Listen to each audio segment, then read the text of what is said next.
Hello friends, welcome to up trending shares. मैं हूं आपका होस्ट अनिल शर्मा। फ्रेंड्स, आज देखेंगे कि शेयर मार्केट में परफेक्ट वे क्या है एक मल्टीबैगर स्टॉक को आइडेंटिफाई करने के लिए। मल्टीबैगर स्टॉक को आइडेंटिफाई करने का परफेक्ट तरीका यह है कि एक टेक्निकल चार्ट्स में एक परफेक्ट शेप होती है, इसको बोलते हैं कप एंड हैंडल शेप। तो मैं यहाँ पर देखिए, यहाँ पर ये पूरा कप बना हुआ है और यहाँ पर जो है इसका हैंडल बना हुआ है। मैं इस हैंडल को भी बना देता हूँ आपके लिए।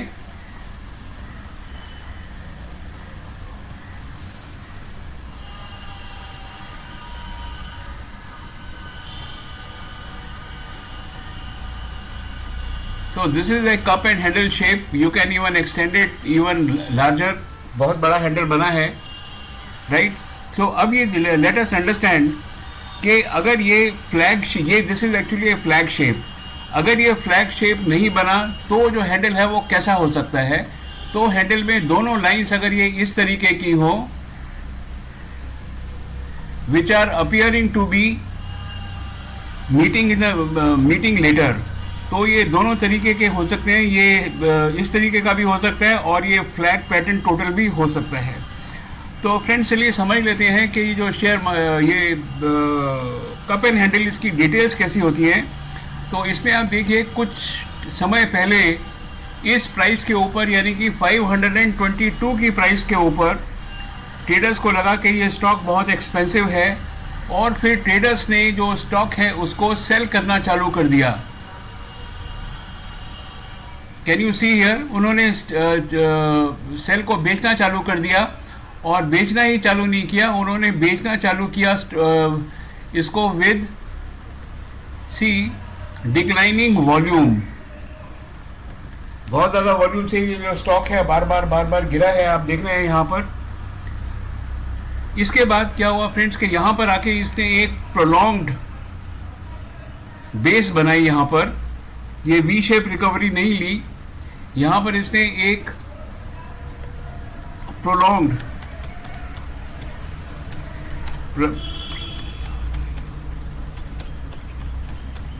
करीब 2-3 महीने की इसने यहाँ पर एक जो है बेस बनाई। और बेस बनाने के बाद जैसे जैसे इसकी वॉल्यूम ऊपर गई, ये इसकी प्राइस भी ऊपर चलती गई। यू सी, एक्चुअली क्या है, the price always follows the volume. यहाँ पर जो प्राइस फ्लैट हो गई, वॉल्यूम भी फ्लैट हो गई। इसके बाद आप देखिए कि जैसे जैसे इसकी प्राइस बढ़ती गई, वॉल्यूम बढ़ती गई, इसकी प्राइस भी बढ़ती गई। Price always follows the volume. और उसके बाद यहाँ पर ये फ्लैग शेप आया और आप ये देखिए इसकी जो वॉल्यूम है, this volume also started decreasing. अब यहाँ से जो वॉल्यूम है इसने पिकअप लिया है। लेट अस होप सो कि शेयर की जो वॉल्यूम है वो कंटिन्यूसली इंक्रीज होती रहेगी। तो फ्रेंड्स, अब सवाल ये है कि ये कप और जो हैंडल है 522 पे लोगों ने बेचना चालू किया। Yesterday the price was 522, it closed. और अब अगर आप देखें तो ये 522 से लेके ये जो प्राइस गिरी है यहाँ पर 200, इसका मतलब है कि यहाँ पर 300 रुपया,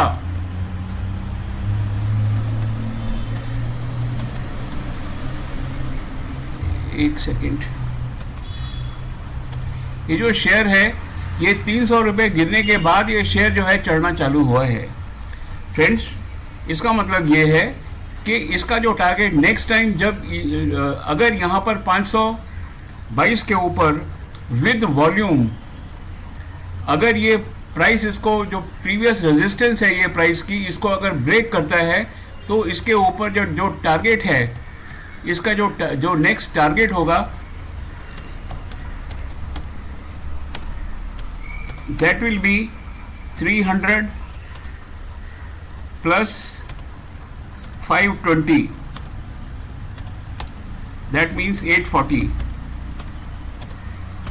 इसका जो टारगेट होगा ना वो होगा ये 300 रुपया, ये प्लस 520 रुपये के ऊपर 300 रुपया। सो 840 जो है इसका जो है नेक्स्ट टारगेट होना चाहिए। तो दोस्तों, सवाल ये है कि ये एक स्टॉक है जो कि मल्टी बैगर स्टॉक है। और सबसे बड़ी बात जो मैं इसमें आपको कहना चाहता हूँ वो ये है कि ये जो स्टॉक हमने लिया है ये जेंसर टेक्नोलॉजीज का स्टॉक है, टेक्नोलॉजी का स्टॉक है। हमने देखा था जो कुछ दिन पहले के इसके रिजल्ट्स आए थे, उसमें सेल्स भी सब्सटेंशियली इंक्रीज थी और इसका जो ऑपरेटिंग प्रॉफिट भी इंक्रीज था और ईयर टू ईयर बेसिस के ऊपर इसके इवन फंडामेंटल से वो जो नेट प्रॉफिट मार्जिन था वो भी काफ़ी अच्छा था, शायद डबल हो गया, मेरे को ठीक से याद नहीं है। ऑल सेड एंड डन, अगर इसके नेक्स्ट क्वार्टर के रिजल्ट्स अगर अच्छे आए, net profit margin, operating profit margin अगर इसका अच्छा रहा तो इसका जो टारगेट है ना वो 840 तो छोड़िए, इट कैन गो टू 1050। और एक दो क्वार्टर अगर इसके जो रिजल्ट्स अच्छे आए so this can cross 1000 rupees. 2 साल के अंदर क्या होगा मैं टारगेट नहीं बता सकता, कुछ भी हो सकता है क्योंकि सब चीज़ रिजल्ट के ऊपर डिपेंड करती है, नेट प्रॉफिट पे डिपेंड करता है। तो अगर इसने प्रॉफिटेबिलिटी अपनी क्वार्टरली बेसिस पे और ईयर टू ईयर बेसिस पे मेंटेन करी तो ये स्टॉक रियल मल्टी बैगर हो सकता है फ्यूचर का।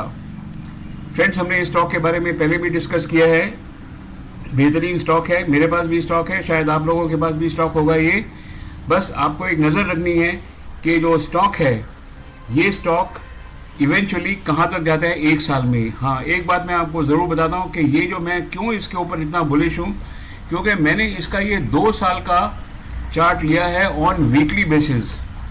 देखिए, जो इंट्राडे का जो कप एंड हैंडल बनता है उसका कोई मतलब नहीं होता, और अगर डेली बेसिस के ऊपर बनता है over a period of 5-6 months time उसका बहुत मतलब होता है। और मैंने तो यहाँ पर वीकली बेसिस पे लिया है, तो आप ये समझिए कि स्टॉक जो है ये कहाँ से कहाँ तक जा सकता है। इसीलिए मैं आपको बोलता हूँ कि जो स्टॉक है ये ग्रैंड मल्टी बैगर स्टॉक फिलहाल लगता है। आप अपने ब्रोकर्स की सलाह ले लीजिए, अपनी फाइनेंशियल एडवाइज़र की सलाह ले लीजिए।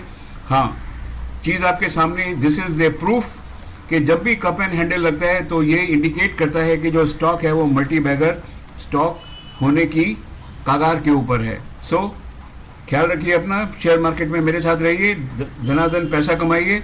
और जेंसर टेक्नोलॉजी जो है मैंने तो लिया हुआ है काफ़ी इसका स्टॉक, आप भी स्टॉक को अपने पास ज़रूर रखें। Thank you very much.